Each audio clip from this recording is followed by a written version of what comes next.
अस्सलामु अलैकुम प्यारे बच्चों। उम्मीद है आप खैर व आफियत से होंगे। अब तक हमने चैप्टर नंबर 7 हिस्ट्री का रिसेंटली ख़त्म किया है। ठीक है, आज हम हिस्ट्री का नया चैप्टर स्टार्ट करने जा रहे हैं जिसका टाइटल है women, caste and reform.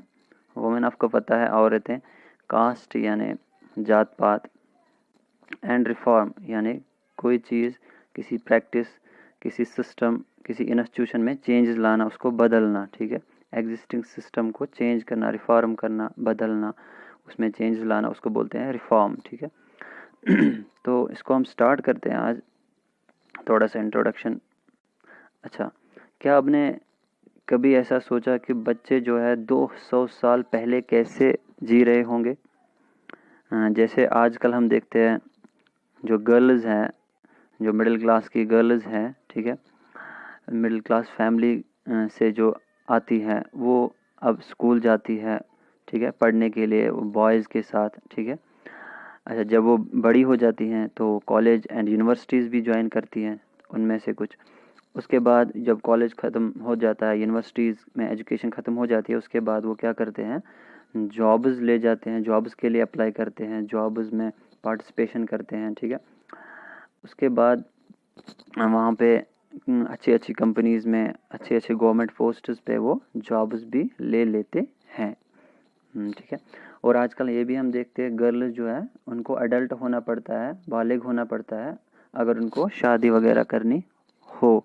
Legally, कानूनी तौर पे अगर वो मैरिड होना चाहते हैं तो उनको क्या, अडल्ट होना पड़ता है, यानी 18 साल की होने पड़ता है। ठीक है, अच्छा, एज पर law they can marry any one they like and in any caste community. अच्छा, कानून ने उनको ये हक भी दिया है कि वो किसी से भी शादी कर सकते हैं अपनी पसंद, अपनी मर्ज़ी से। ठीक है, और किसी भी कास्ट में और किसी भी कम्युनिटी में। ठीक है, हिंदू, मुस्लिम वगैरह, वो कब कोई भी लड़का चूज़ कर सकती है, ये एज़ पर लॉ उनको हक दिया गया है।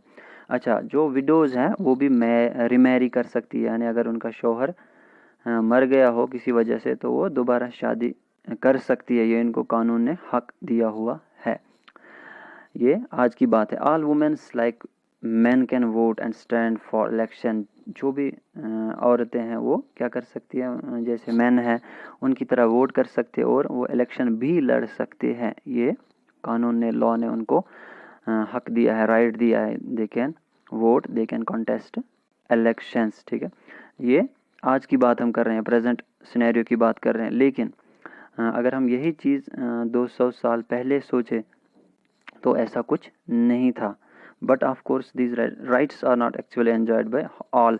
लेकिन ये जो राइट्स है ये सभी एंजॉय नहीं कर पाते हैं। स्पेशली जो हम देखते हैं पुअर पीपल जो है, जो गरीब लोग हैं, उनको एजुकेशन का कोई एक्सेस नहीं है, एजुकेशन नहीं हासिल कर पाते, या थोड़ी सी एजुकेशन हासिल कर पाते हैं 5वीं 6वीं 8वीं तक, उसके बाद छूट जाती है एजुकेशन। अच्छा अच्छा, पुअर फैमिलीज़ में ये भी प्रॉब्लम होती है, they can't choose their husbands. उनको ये मर्ज़ी नहीं होती है कि वो अपनी पसंद का हस्बैंड चूज़ कर सकते हैं। उनके लिए बड़े ही जो अच्छा लगे वो ही चूज़ करते हैं। ठीक है, but 200 years ago things were very different. जैसा कि मैं यही बोल रहा था कि 200 साल पहले चीज़ें ऐसी बिल्कुल नहीं थी जैसी आज है। तो चीज़ें बहुत डिफरेंट थी, डिफरेंट सिनेरियो था उस टाइम। अच्छा, उस टाइम क्या था वो भी हम पढ़ते हैं। हम बच्चों को, जैसा आपने पढ़ा भी होगा, बच्चों को मतलब शादी की जाती थी बच्चों की, लड़कियों की एट एन अर्ली एज, 4-5 साल में ही, या 9 साल तक, 8 साल तक। ठीक है, या कभी कभी तो जन्म हो जाता है लड़का लड़की का तो वो शादी तय कर लेते थे। ठीक है, यानी एट एन अर्ली एज उनकी शादी पक्की हो जाती थी, बड़े ये चीज़ डिसाइड करते थे, चाइल्ड मैरिज जिसको हम बोलते हैं। ठीक है, अच्छा, both Hindus and Muslims could Mary more than one wife. ये भी सिस्टम था पहले कि हिंदू हो या मुस्लिम हो वो एक से ज़्यादा वाइफ्स या शादियां कर लेते थे।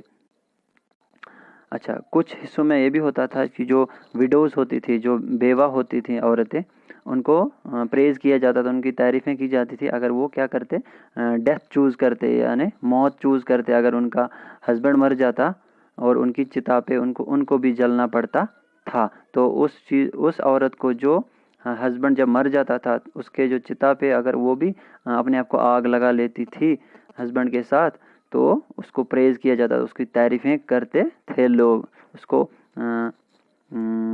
बड़ा अच्छा माना जाता था। Women who died in this way whether willingly और अनविलिंगली वर कॉल्ड सती। अच्छा, उसको क्या बोलते थे, सती बोलते थे। हिंदी वर्ड है सती, जिसका मतलब है ये जिसके moral character, high moral standards हो, जो बहुत अच्छी औरत है, उसको माना जाता था, सती बोलते थे उसको, जो अपने हस्बैंड के चिता में या खुद को आग लगा देती थी जिंदा, चाहे उसकी अपनी मर्जी हो या ना मर्जी हो, अनविलिंगली हो, उसको सती बोलते थे। और उसको प्रेज़ किया जाता, उसकी तारीफ़ें की जाती थी कि ये जो औरत है ये वर्चुअस वुमेन है, इसके मॉरल कैरेक्टर, इसका मॉरल स्टैंडर्ड्स वेरी हाई है, she is a good women. ठीक है, आगे बढ़ते हैं। Women rights to property were restrict, यानी उसको प्रॉपर्टी में हिस्सा बहुत कम दिया जाता था, बॉयज़ को ज़्यादा दिया जाता था, उसको कम दिया जाता था। उसके मतलब कभी कभी तो दिया भी नहीं जाता था प्रॉपर्टी में हिस्सा, यानी उसके जो राइट्स थे वो बहुत ही रेस्ट्रिक्टेड थे, बहुत ही महदूद थे। अच्छा, एजुकेशन के कोई एक्सेस नहीं था, ये हमने पहले भी पढ़ा। एजुकेशन उसको बहुत ही कम दिया जाता था या नहीं दिया जाता था कुछ फैमिलीज़ में। अच्छा, कुछ पार्ट्स में ये बोला जाता था, कुछ पार्ट्स में इंडिया के ये बोला जाता था, ये बिलीफ था कि अगर वुमेन एजुकेट हो जाए, उसको पढ़ाया लिखाया जाए, तो वो क्या बन जाती है, विडो बन जाती है, यानी उसका हस्बैंड फिर मर जाता है किसी वजह से और वो बेवा हो जाती है। ठीक है, ये बिलीफ था इंडिया में, इंडिया के कुछ पार्ट्स का, इंडिया के कुछ एरियाज़ में ये चीज़ मतलब लोग उनके दिमागों में था, ये इस चीज़ पे भरोसा करते थे कि उसका हस्बैंड अगर उसको जो एजुकेशन दी जाए किसी औरत को, तो उसका हस्बैंड मर सकता है या मर जाएगा। ठीक है, उम्मीद है यहाँ तक आपको अंडरस्टैंड हुआ होगा। ये आज का इंट्रोडक्शन था, तो कल हम नेक्स्ट लेक्चर में मिलेंगे इंशाल्लाह। Thank you.